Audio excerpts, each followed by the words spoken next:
Muy buenas a todos, a todas. Bienvenidos a un nuevo vídeo de Ponte al Día Live con el señor Diego Puertas Hola, muy buenas a todos. y conmigo Juan Esteve. Hoy tenemos una punto clave. Hoy, como sabéis, grabamos, esto lo publicamos el viernes en el canal de YouTube. En Serenity Markets lo publicaremos el sábado y hoy es jueves. Para así tenemos ya 3 días ocupados. Y el dato clave de la semana, como ya sabéis, es la inflación en Estados Unidos, que hemos conocido hoy el dato. Ahora lo comentaremos contigo y cuál ha sido la reacción de las bolsas, porque sí que es cierto que estábamos toda la semana las bolsas esperando a este dato, a ver de qué manera lo teníamos. Lo comentamos en el vídeo de la semana pasada, ¿verdad, Diego? Sí, verdad, verdad. Muy bien. Y a ver cuál era la expectativa del mercado, cómo se lo tomaba con el mercado. Y hoy hemos conocido que, aunque, bueno, te dejo a ti que des el dato, Diego. Bueno, pues el dato de inflación ha sido peor de lo esperado en un principio. A ver si me carga y le comento, pues no me le sé de memoria.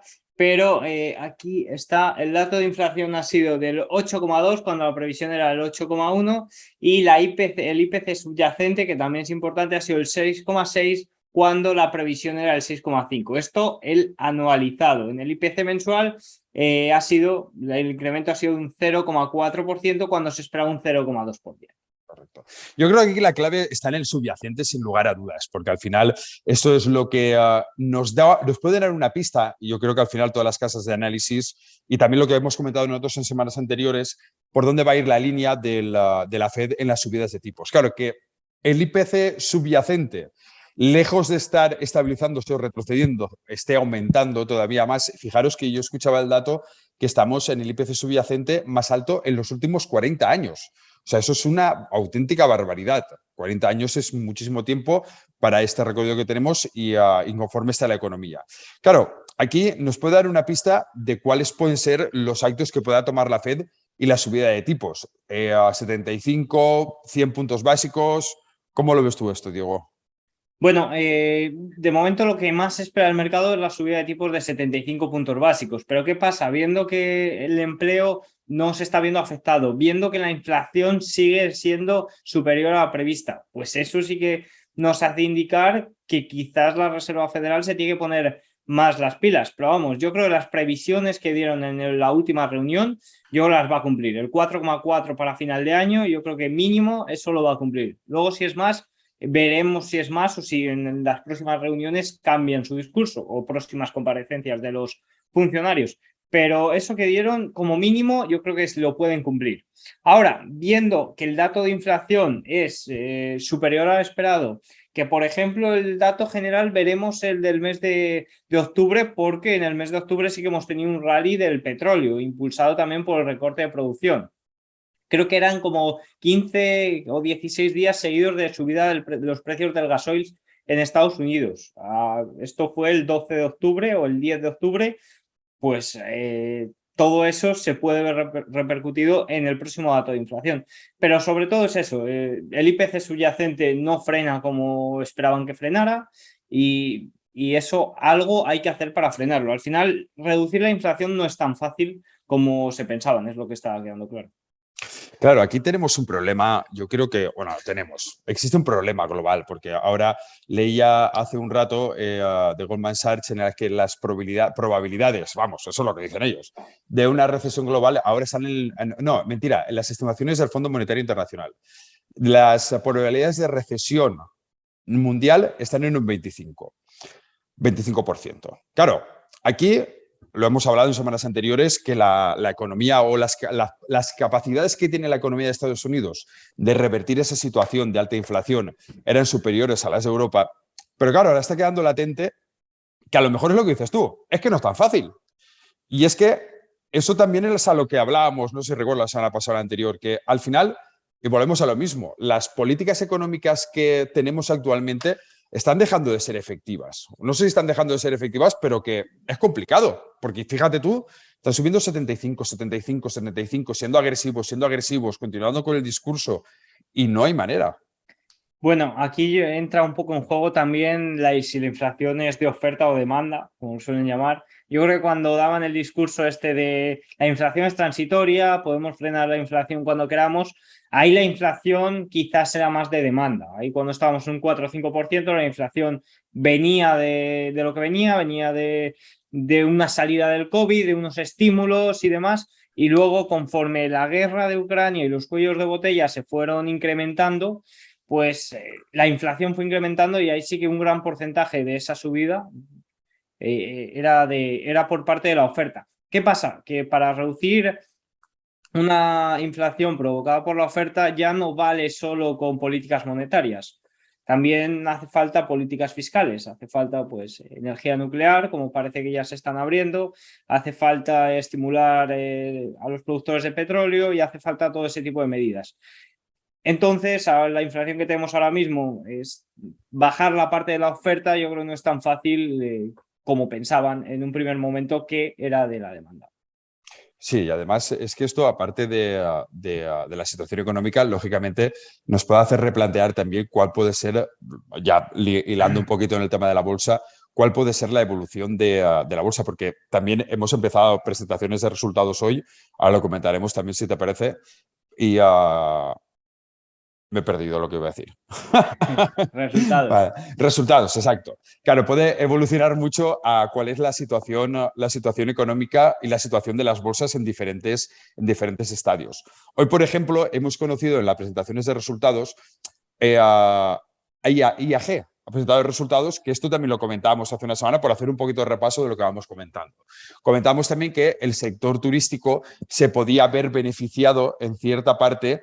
Beneficiado no, tampoco. O sea, la palabra sería que está teniendo un comportamiento mejor de lo que ha tenido en ejercicios anteriores. Y ya estamos viendo cómo está evolucionando o cómo está repercutiendo esas presentaciones de resultados en el sector turístico, viendo hoy que IAG ha batido previsiones y estaba subiendo casi un 9% durante la sesión. Claro, pero aquí estamos en esta parte. Pero otra clave clara sería, o sea, yo te digo mi visión, a ver tú cómo lo ves. Bueno, tú y al resto de oyentes.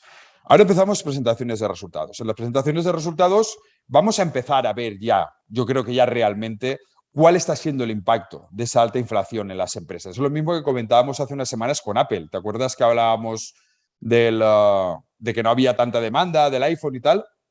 Claro, yo creo que ahora, en este trimestre, ya vamos a empezar a ver algo que veremos en próximos trimestres, y es cómo va afectando a las empresas. Sí, yo creo que en este primer trimestre vamos a empezar a ver algo, pero yo creo que sobre todo va a ser la próxima presentación de resultados en la que se va a ver latente todavía más los problemas que hay de demanda, sobre todo. Ahora, ¿qué pasa? Estamos viendo que el dato de empleo sigue siendo bastante fuerte. Eso nos indica que las familias tampoco tienen muchos problemas de dinero. Es decir, si siguen teniendo empleo, no hay por qué tener problemas de dinero. Entonces, cuando ese dato de empleo sufra o empiecen a sufrir, ahí es cuando vamos a ver del todo, yo creo que estos resultados. Claro, porque aquí tenemos por una parte el tema, como bien dices, de la demanda, o sea, las familias tienen, hablando de Estados Unidos, los datos de empleo son buenos, las familias tienen dinero, continúan consumiendo, aumenta la inflación, va aumentando la demanda porque luego está aumentando el precio de la oferta y claro, al final tiene que llegar un punto en que no sé si, porque claro, en teoría una alta inflación afecta a la demanda, afecta a que haya menos demanda, porque hay menos poder adquisitivo. Pero si el poder adquisitivo se va reduciendo, pero la demanda va siendo mayor, porque cada vez más familias tienen más poder adquisitivo, estamos entrando con una especie de rueda en la que no es posible salir. Y es lo que nos estamos encontrando. O sea, al final hay un poco de incertidumbre de, hostia, las presentaciones, o sea, lo que hablábamos, ¿no? Yo creo que ahora puede ser el inicio de lo que veamos a posteriori, pero tampoco queda muy claro. Yo creo que para salir de esto hace falta una recesión. Hace falta una recesión, hace falta que la demanda se reduzca de verdad, porque yo creo que está habiendo reducción de demanda, pero si los datos de empleo siguen sin frenar, al final la reducción de la demanda está siendo un poco porque las familias están viendo las orejas al lobo, por así decirlo. Porque la Exacto. recesión no es cierto eso de que solo la vemos en FinTwit, por así decirlo. que solo la vemos un poco los que estamos en el mundillo y demás, porque yo tengo conocidos y familia de fuera, que está ajeno totalmente, y oye, sí que saben que algo está pasando. Entonces, a mí esta me parece una de las recesiones más cantadas de la historia, si llega a producirse. Entonces yo creo que ahí las familias están siendo precavidas y por lo menos esto del último gran verano, si es que se ha dicho mucho en España, el último gran verano, porque luego vamos a tener un invierno duro y nadie sabe qué puede suceder. Entonces yo creo que las familias ahí están siendo precavidas. Pero para salir de y no crear esta rueda, porque tú al final a la inflación la puedes hacer frente, por ejemplo, digo una locura, subiendo los salarios. Y entonces ahí es cuando sí que entras en un círculo vicioso del que es más difícil salir. Entonces, una recesión sería la forma más dura y más eficiente de salir de todo esto. Claro, eso que dices de que la gente lo ve, claro, en el año 2008 ocurrió exactamente lo mismo. Lo comentábamos también en un vídeo hace un par de semanas.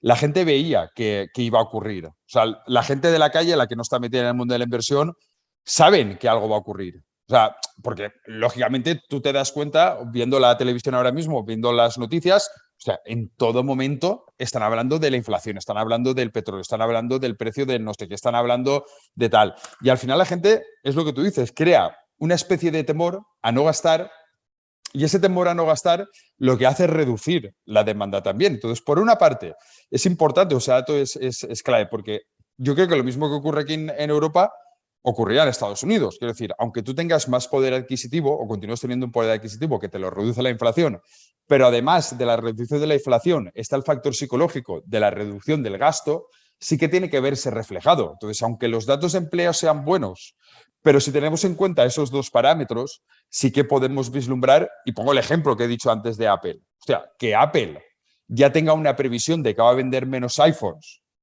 porque la gente se los cambió todo o porque la gente no quiere Bueno, gastar. es que Apple también, te digo, los cambios que hace año tras año, tiene que llegar un año en el que la gente ya se canse. Joder. Claro, porque es el Solo mismo cambiando teléfono. el color. Ya está. Cambia los Vamos. colorcitos y cambia la posición de las cámaras. Sí, sí, la Claro, ya posición de está. la cámara. Ya está. Que No. con una te vale, si solo vas a hacer una cámara a la vez, tampoco hay que ser. Claro. Pero bueno, yo ahí, los que son súper amantes de iPhone, no queremos meternos con ellos. No, no, no, Pobrecicos. esto yo lo suelto así como opinión personal, pero no, es Sí, verdad, sí, es sí. cierto lo que comentábamos. Claro. Y luego, esto por la parte de Estados Unidos, pero por Europa, claro, aquí tenemos yo lo pienso en el tema de las presentaciones de resultados, aquí tenemos aparte de que haya una menor demanda, también podemos tener vamos a tener el problema de que a las empresas la energía les cuesta más y ahora, de cara al invierno, el precio de la energía estimamos que todavía aumente más, con lo cual baja baja la demanda, aumenta el precio de fabricación o el precio de producción, con lo cual los beneficios se reducen. Y esto es algo que vamos a ver en Europa. Y eso es algo que tenemos a la vuelta de la esquina, si no ahora, en la próxima presentación de resultados se ve reflejado. Sí, yo creo que esta todavía la podemos salvar un poco por eso del último gran verano y demás. Pues bueno, pues a lo mejor se puede salvar, pero la siguiente yo creo que nanay. Respecto a los resultados, también en Estados Unidos hay que tener en cuenta la subida del dólar, que muchas empresas, parte de sus ingresos, gran parte de sus ingresos están fuera de Estados Unidos, entonces ahí el dólar pues va a afectar bastante. Y luego en Europa, pues es que tenemos esta incógnita del verano. Ya estamos viendo cómo hoy se han confirmado los datos de Alemania, donde han igualado previsiones, unas previsiones del 10%, unas previsiones de auténtica locura. Si a mí me lo llegan a decir hace 2 años, la verdad que digo, anda, ni de coña Alemania va a tener un 10% de inflación. Pero oye, mira cómo estamos. Y entonces está la incógnita de lo que pueda suceder este invierno, de ver un poco lo que pasa, porque yo ahí sí que no me atrevo a comentar nada. Quiero sentarme y ver qué pasa y que sea lo menos dañino posible. Exacto, por lo menos que no nos haga mucho daño, eso sí que es importante. Que si no Oye, la situación de mercados, porque claro, Sí. aquí teníamos la típica previsión de lo que decíamos anteriormente, el dato de la inflación es lo que todos estamos esperando y al final, claro, por ejemplo, el IBEX, yo sé que no somos mucho de IBEX, pero el IBEX está en una situación bastante complicada y eso que era de los índices que mejor estaban comportándose en Europa. Tela. Pero claro, luego en Estados Unidos nos ha dado la vuelta al mercado. A primera hora el mercado estaba cayendo con los datos de inflación, ahora hace un momentito estaba en verde, muy planito, pero en verde. Y claro, nos encontramos en una situación en la que el mercado también está cerca de mínimos, podía haber tocado, esto me lo preguntaban ayer en Capital Radio, ayer que era fiesta. ¿Ha tocado suelo Estados Unidos? No, No. no, yo digo que no. Ahora mismo está subiendo Fíjate que yo decía que casi, que sí. Yo creo que le falta la última gran capitulación. Yo creo que sí que podemos verla. Ahora mismo está subiendo un 1,85%. Está subiendo tras un dato de inflación peor de lo esperado, podemos decir, porque ha sido superior a lo esperado. Y esto es algo que ha hecho en la mayoría de veces. Los últimos datos de IPC, cuando han superado las estimaciones, normalmente han pegado un mechón hacia abajo, han pegado una vela hacia arriba, la del día de hoy, y luego, posteriormente, a los días siguientes corrigen. Ahora, respecto al S&P 500, estábamos en mínimos anuales. Estábamos en una zona de resistencia muy importante que son los 3.549, que es una zona de resistencia que ya funcionó en septiembre de 2020. No sé si recordáis la pandemia, que hubo la corrección de marzo de 2020, una gran subida y estaban los máximos previos a la pandemia, que son los 3.890. Y una vez que rompió en septiembre de 2020, agosto-septiembre de 2020, esa zona, hubo una corrección bastante importante. La corrección se produjo en los 3.550. Le costó bastante romper esa zona, estuvo en octubre, hasta que en noviembre, diciembre, con el rally de Navidad, rompió ya de nuevo esa zona. Pues está en esa zona ahora mismo. Esa es una zona bastante fuerte. O sea, perder esa zona, para mí, es significativo de que nos vamos a los máximos previos al COVID, que ya es una zona también a tener en cuenta. Entonces, no me sorprende para nada el comportamiento de hoy. Al final, venimos en días de sentimiento del mercado bastante bajista, que lo he puesto, no sé, si has visto todos los ponte al día que he puesto esta semana, en todos ponía abajo al final, el sentimiento es bajista hasta que veamos lo que sucede con el IPC. Entonces ya veníamos un poco descontando quizás todo esto y no me sorprende mucho el mechón o la vela que ha hecho ahora mismo al alza. Ahora sí, no me fío un pelo de ella. Mañana tendría bastante cuidado. No lo terminas de ver, no lo terminas de ver. No, es que ya lo ha hecho 3-4 veces, Sí. Entonces no me fiaría mucho. Sí que es cierto que hasta los 3.700, una cosa así, que tiene zonas de líneas de tendencia importantes, puede haber rebote, pero a partir de ahí, la verdad que me cuesta ver una recuperación mayor ahora mismo.